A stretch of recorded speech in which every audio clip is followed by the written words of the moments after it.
Hello, as usual it's me Pavlo, and today we'll be talking about really interesting and pretty affordable model. Company name is Kefine and the model name is Klanar. And even by name it's easy to understand that it's planar magnetic earphones. Their price is about $120, but sometimes you can get them cheaper with different sales in different shops and so on. You know, it's really surprising how fast planar magnetic earphones became so affordable and so widely available. But for now, we have really strong competition in about in the segment from 100 to $150. And Klanar is yet another entry here, but based on the reviews and feedback, they are really promising. And as usual, I have high expectation for them. So let's have a closer look and find out how they sound. So let's do fast unboxing and see what's inside of this box. As you can see, package is pretty minimalistic, but at the same time it looks pretty okay. I like that box is slim, and also we have all important technical specs on the rear side. So impedance 16 ohms and sensitivity 105 decibels. So that's not super hard to drive load, but slightly harder than average. So inside we're getting traditional black cardboard box, pretty tightly fit lid. So let's try to pull it out. So really, as you can see, really nicely fit lid. Okay, and inside everything is pretty simplistic. Nice case with ziplock, lot of foam. I like that it's traditional foam. I enjoy it much more than that pseudo velvet. Inside of this case, actually pretty practical case for everyday usage. We're getting earpieces themselves with cable. You can select do you want 3.5mm or 4.4mm. And also here you get set of tips. As usual, it's impossible to open without damage. Not really positive thing, but not the biggest issue ever. So as you can see, set of tips is pretty big. You're getting a lot of options to experiment and to try. Anyway, let's put it aside. And here are earpieces themselves. Bonus velcro stripe. So made of metal, looks nice, pretty basic shape, but at the same time rather ergonomic. Not the smallest ones, so if you have really small ears there could be potentially some issues, but with average and big ears I don't think there will be a lot of issues. As you can see, there are two vent holes for dampening the driver, spout with a pretty interesting angle and long extension, so passive sound isolation is also slightly above average. So I can say that it will comfortably fit everyone, because also this part can be not comfortable for some people, but in my ears they fit greatly, and I have positive experience wearing them even for the long periods of time. Nice interesting grill, lip for holding the tips, so these parts are in place. Cable is made replaceable. Here used 2-pin connectors, which is always a nice choice. So did I fit it? Fits pretty tightly, absolutely classical. You can see socket is flush, no recessed socket, no extended socket, so basically just flat fitting. And the cable itself looks and looks great, and based on the written on their website, it's also use some high quality materials. But you can see yourself that there are a lot of strands inside, it's nicely braided, it looks pretty appealing, it's soft, so almost zero microphonic noise, really comfortable wearing. Here is splitter with chin slider, and after the splitter it goes down to this regular 3.5mm jack. So in terms of all exterior stuff, everything is made really well. And of course, let's talk about the sound. First of all, it's planars, meaning that they will give a bit higher resolution than typical dynamic drivers, and at the same time more weight than typical balanced armatures. But of course it's not that important, because what matters most is overall tuning. I gave them about 48 hours of burn-in, but there were no significant changes in sound. And what we've got here, a pretty fun tuning, actually not a bit, V-shaped, with noticeable bass boost, also with boost at the upper mids and lower treble area, but at the same time actually treble doesn't sound too aggressive, at least to my ears. But let's talk about that step by step. Bass is really good, especially when you like when it's palpable, mighty, with some rumble and so on. Probably I won't call them bass head, but definitely bass is present here, and it plays a noticeable role in presentation. Main accent is made on the deeper bass, but at the same time, luckily it's not the case when deeper bass is oversaturated and dominating in the mix where it shouldn't be.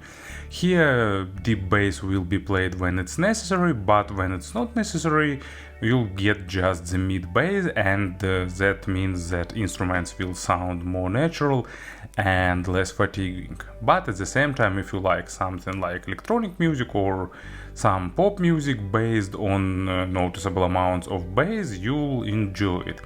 And of course, thanks to the planar magnetic or planar magnetic nature of the drivers here, you'll get really nice amount of details, but at the same time not oversaturated, meaning that timbre-rich acoustic instruments will also sound pretty well.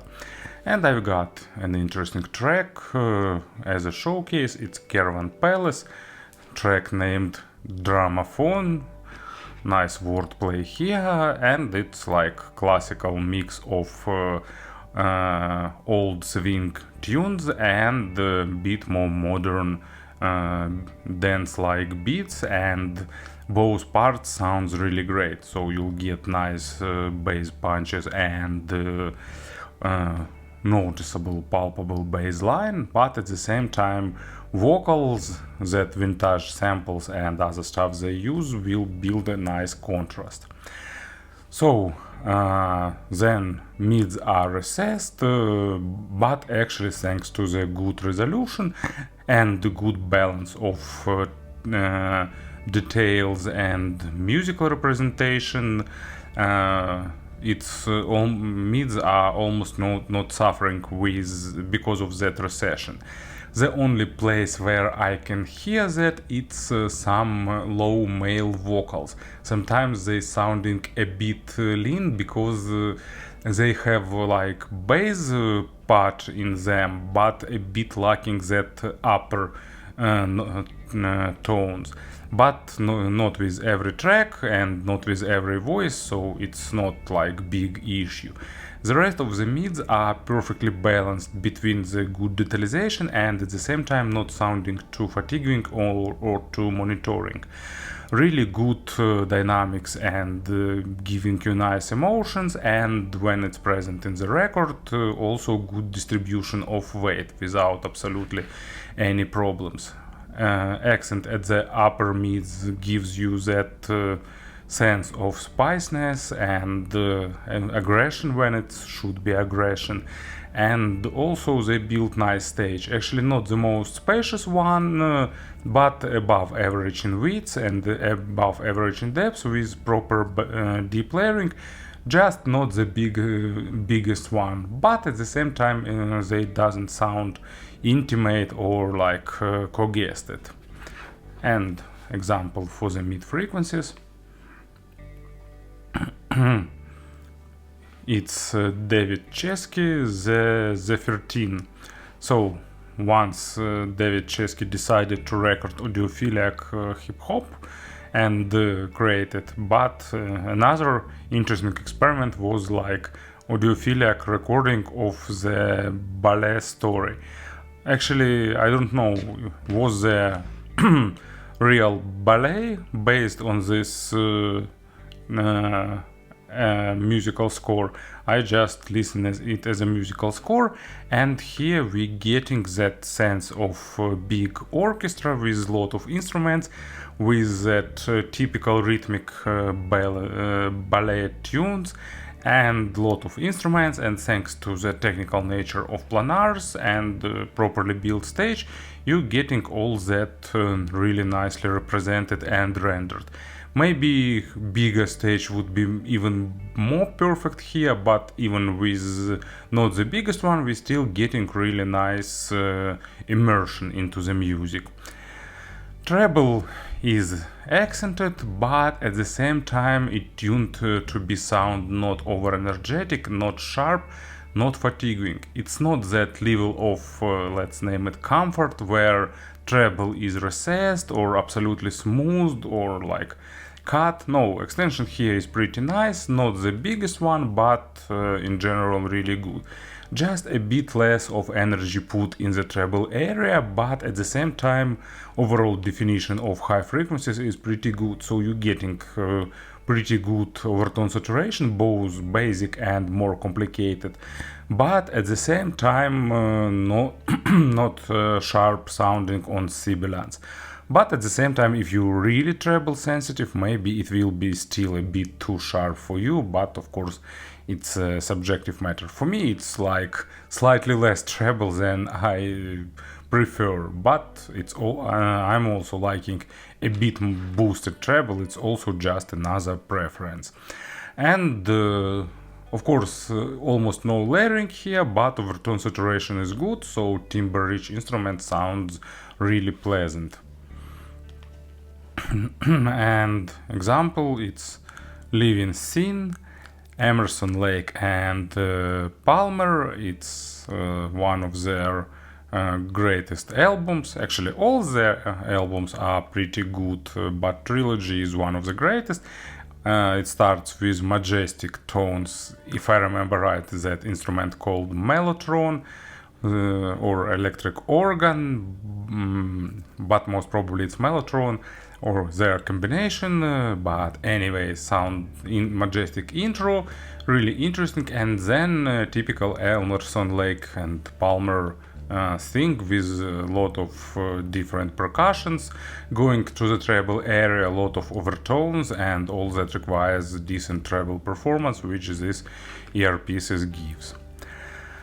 Speaking about the pairing, they are not super tough to drive, but some dongle with normal output power, I mean like about 100 milliwatts or so, maybe even less, it's not like fixed limit, will be a good plus for them. Dongle gives them better control and unveils their potential better. You can just use them with smartphone if you have some smartphone with nice power output, but dongle doesn't cost too much, so really recommend it here. Speaking about the comparisons, probably the only one model, it's Heidi's MP145, and it has same area of driver, so they have some similarity in tuning, but for the Heidi's I'd say that bass is a bit more hard hitting, and it can be a plus or a minus depending on your taste, and also Heidi's has a bit more forward and energetic treble tuning. So finishing this review, I can say that Kefine Klanar is another really interesting planar magnetic earphones on the market with sound that a lot of people will like comfortable treble, not too picky for the record quality, nice punchy, well present bass, so a lot of pluses for people to like them. Thank you for listening, thank you for your attention, and of course don't forget to have a great day.